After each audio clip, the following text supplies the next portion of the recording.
Hello friends and welcome to Gardening with Creekside. It may be hot, it may be July in North Carolina, but that is not going to stop me from adding 4 brand new perennial introductions for 2027 to my garden. Yes, my friends, you can absolutely plant in the hottest parts of the summer. You just have to have a couple of little tips and some know-how. So that is what I'm going to share with you. So if you are a gardener itching to be in your garden, even in the heat of the summer, and add some plants, I have got some tips for you. So if you're in the South or really anywhere that it's hot, then this is definitely the video for you as I share these successful tips of adding these new perennials to the garden. These 4 new introductions for 2027, they are all in quart-size containers. So that is actually going to work in my favor as I add them to the garden. These are going to be fantastic plants. You can see this sweet little echinacea. She is in bloom. So precious, so pretty, but it's actually going to work to my favor, like I said, to have these as quart-size containers and go ahead and add them to my early July North Carolina garden. So let's just go ahead and address the elephant in the room. Why in the world am I planting new perennials in the garden in July? Because it was just a couple of weeks ago I told you do not add new plants to the garden. Well, my friends, one hard, fast rule about gardening is there are no hard, fast rules. When I told you not to be adding new plants to your garden, that was when we were in the middle of the heat dome, right? We had exceedingly record-breaking temperatures, abnormal highs, and that was not the time to plant those plants. We have settled back into normal summer weather temperatures here in North Carolina, and you absolutely can go ahead and plant them. So the reason that I'm adding these is, one, these are those new introductions for 2027. I need to get them in the ground so that they can get established, get those roots established before the cooler months of the winter hit for me, and that way next year they're absolutely going to thrive in the garden. Quart-size containers, they may be smaller than a gallon, but they very quickly catch up to those bigger plants. And dare I say, sometimes they outperform the bigger 1-gallon plants that are root bound because these roots are ready just to take off into their new home. So we have that. And yes, there are some little things that I am going to have to do. I'm going to have to pay some extra close attention to these guys to make sure in the first 2 weeks that their roots are getting happy and getting established. So without further ado, let's talk about these 4 cutie patooties that are going to add lots of color. One is even evergreen in my garden, so yay for that. First up, we have an echinacea. This is double dipped, just peachy. This is from our friends at Walter's Gardens. Look at that, y'all. It may be a quart-sized plant, but she is already in bloom and is so incredibly beautiful. I love this color. Now, this just peachy is going to be about 22 to 26 inches tall, about 2 feet wide. It is, of course, going to need more than 4 hours of sun a day, so full sun to part sun, hardy in zones 4 to 8. So it has that beautiful double bloom to it, really just a gorgeous, gorgeous color. So I like it that it's going to be a little bit on the more petite side, so I'm going to plant those kind of in a mass all together. Then we have got a beautiful 2 new penstemons. So the first one is going to be our Bejeweled Dark Amethyst. Now the Bejeweled is already a series from Proven Winners. We have Bejeweled Pearl, Bejeweled Rose Rhinestones, and their Pink Pearls. Love them, have them in the cottage garden. So now we've got Dark Amethyst, which is going to be about 18 to 22 inches tall. Obviously a nice deep purple. And then we have Lavender Sapphires. That is going to be a little bit shorter, 16 to 18 inches tall. And it's just going to give us, we have 2 pinks in the series, and now we have 2 purpley blues. You can see that I have some old spent blooms, so a couple of the plants did go ahead and bloom for me earlier in the season, and they were absolutely gorgeous colors and plants. So I'm very excited to add those. And so your penstemons, those are going to be hardy in zones 4 to 8. So, and then look at this. We have a new dianthus. This is a new addition to the fruit Punch series. This is whipped cream, and as you might suspect, it is going to be a beautiful double pure white flower. Now, your dianthus, these are going to be hardy in zones 4 to 9, very nice and short, 8 to 10 inches tall, and this is going to be the one that is going to be an evergreen for me. All of these have been hanging out in the production greenhouse, so they have not gotten the full UV light, but the dianthus is actually going to take on a little bit of that blue-green hue to it. You can see that it has already bloomed, a couple of them, nice, tight, thick, dense ones, and so these are the great ones that I am adding. Your fruit punch will be perfect for the front of the border because it's nice and short. These 4 new perennials are going to go in the driveway bed. I used to call this a shade garden, and some of y'all were very kind and were like, Jenny, that's really not a shade garden anymore. There are parts that are a shade garden, but overall it's definitely a full sun to part sun shade garden. I got it all in this garden, my friends. So I'm going to strategically place these 4 perennials where they are going to give me lots of height with my penstemons, my evergreen with my dianthus, my beautiful pop of color in the summertime with my echinacea that attract the bees and the butterflies. So I'm going to be very strategic how I am going to place these. Of course, whenever I plant, I'm going to be using the Jenny's Edition, the heavy duty. I'm going to use the 5-inch auger on this because these are quart-size containers, so a 5-inch is absolutely perfect. And then the only fertilizer that I'm going to use is the Biotone Starter Fertilizer, because my main goal in getting these perennials in the ground in July in North Carolina is to develop a very strong root system. I want to get those roots so happy and going that they go through the winter and come in the spring. Man, they are happy and they love it and they are ready to produce tons of flowers. Tip number 1. Now, some of y'all, you're gonna have to trust me on this. And you may clutch your pearls and you may gnash your teeth, but it's okay. This is what we're going to do. We're going to go ahead and cut off any old blooms, any current blooms, any buds. I want only foliage on this plant. I know it's hard, especially for that just peachy echinacea bloom, and it's got buds coming up. I'm going to cut it and put it in a little bud vase in the house, and I will enjoy it. But I don't want any flowers or buds on here. Why is that? Because I want all that energy, like I said, to go into the roots, not trying to support flowers or to produce new buds.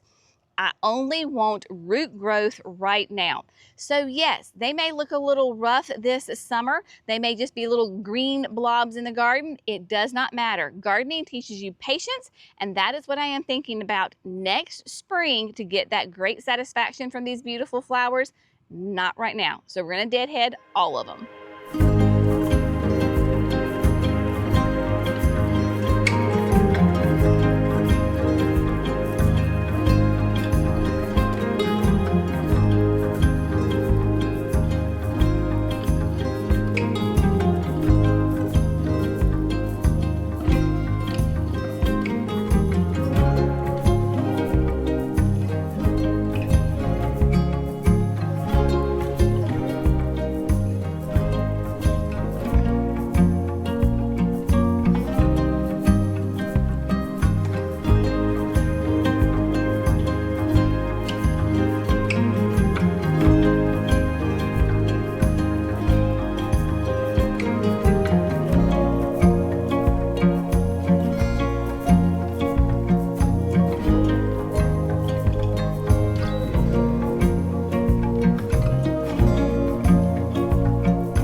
Okay, my friends, so we got the 4 new perennial introductions for 2027. They are in the ground.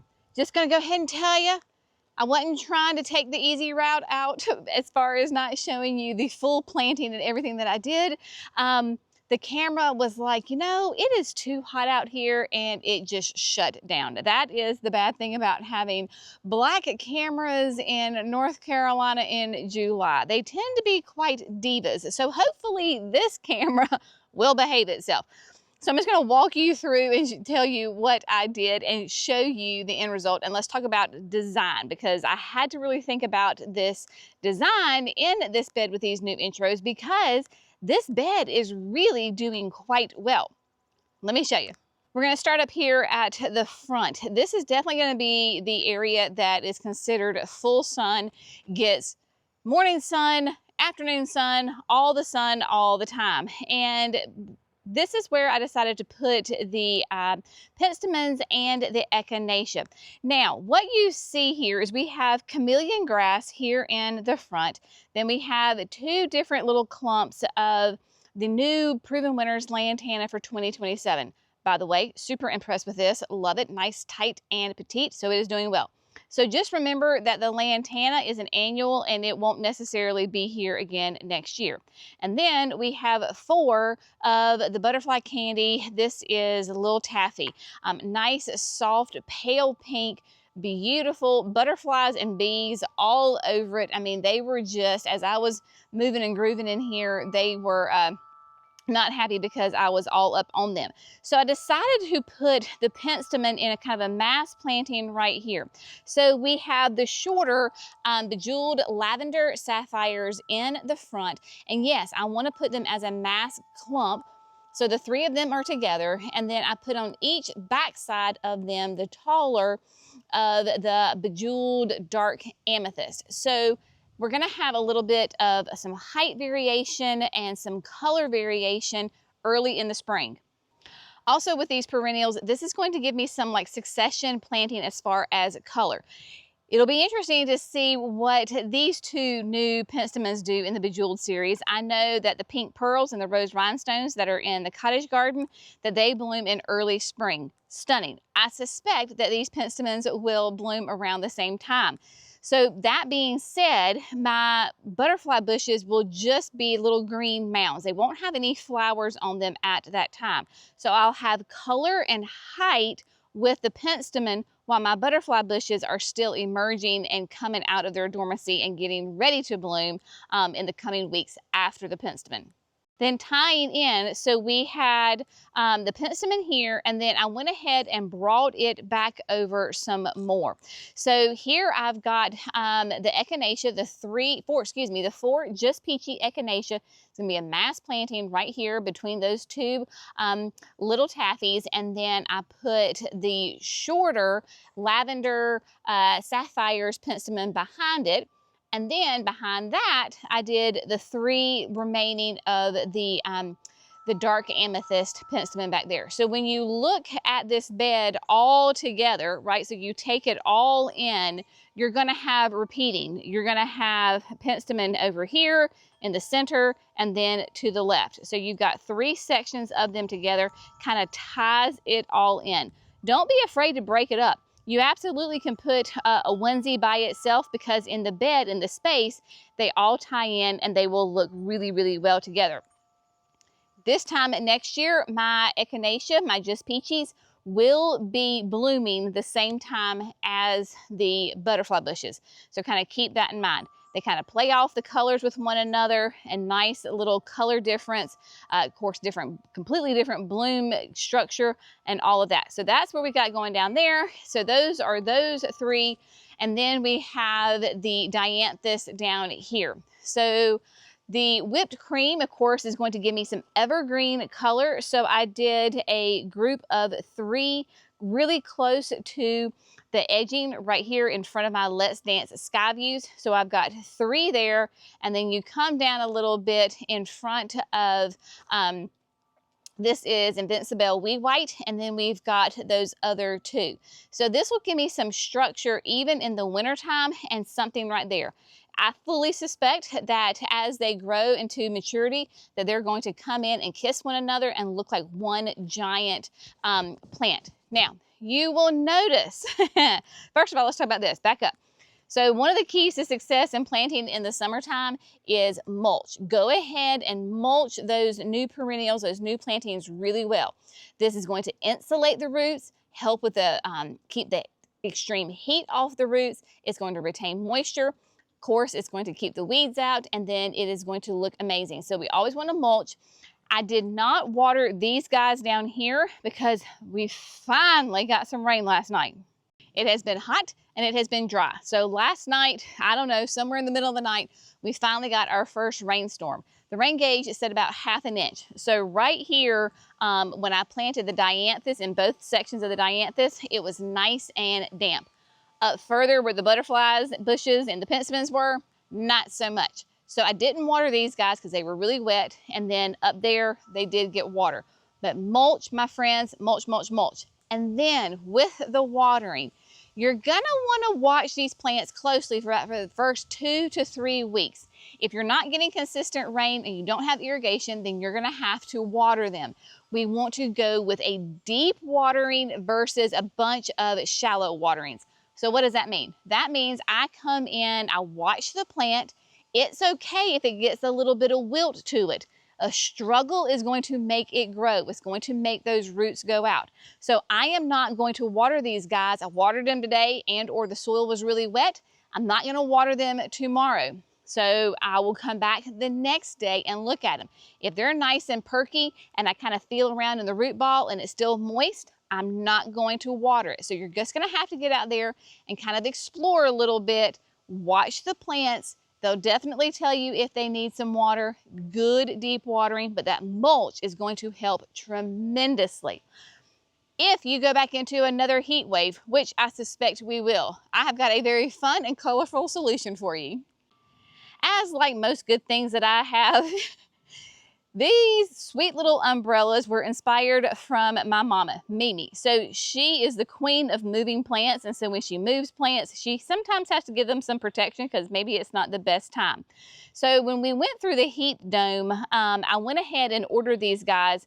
And I have some in here just set up so you can see the different sizes. But I put them up to protect my Macrophylla Let's Dance Skyview hydrangeas from the intense sun. Now you can see like this guy is half sun, half shade. I don't care that it gets the sun. I just needed to get the plant, some of it, a break. It helped tremendously. They did not have any heat wilt at all. So I got these off of Amazon. If I remember, if I don't, tell me. I will link them in the video description. It was a 6-pack for like $29. And what's so fun is, of course, the colors, but also they come, you can adjust the height of it. So for example, that's why I'm showing you, I have some in here that are not really over plants.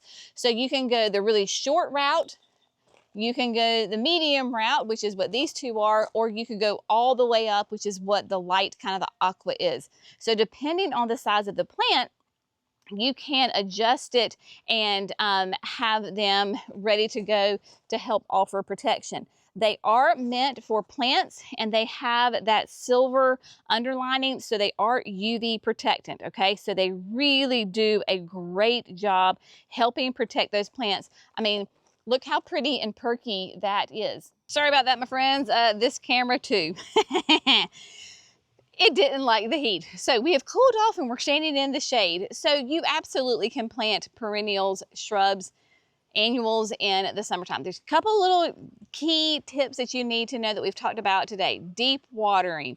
If you can do it in the morning and not the heat of the day, of course, that's better for you and better for the plants.